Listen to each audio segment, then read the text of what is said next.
ఏ తల్లి అనుగ్రహము కొరకు లోకములో ఉన్న సమస్త ప్రాణులు ఎదురు చూస్తాయో, ఏ తల్లి యొక్క అపాంగ వీక్షణము అంటే ఇలా తిన్నగా కూడా ఆవిడ చూడక్కర్లేదు, ఇలా కడగంటి చూపు చూస్తే చాలు. అపాంగై అమ్మవారు ఇలా చూస్తుందిట, కడగంటి చూపు అంతే. ఆ ఒక్క చూపు చేత ఒకడు మహదైశ్వర్యవంతుడవుతాడు.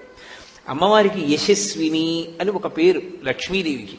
యశస్విని లలిత కవనివ్వండి, పార్వతి కవనివ్వండి, లక్ష్మి కవనివ్వండి, సరస్వతి కవనివ్వండి, ఆ పేరు ఉంటుంది తప్పకుండా. యశస్విని అంటే కీర్తినిచ్చున్నది అని.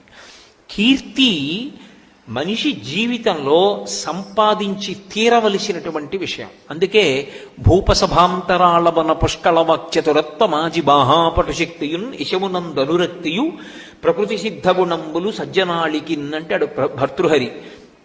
మంచి కీర్తితో నేను ఉండాలి అన్నది సద్బుద్ధి కలిగినటువంటి ఎవరికైనా ఆశయంగా ఉంటుంది. అటువంటి కీర్తినివ్వగలిగినది ఎవరు అంటే అమ్మవారు. ఏ తల్లి అనుగ్రహము కొరకు లోకము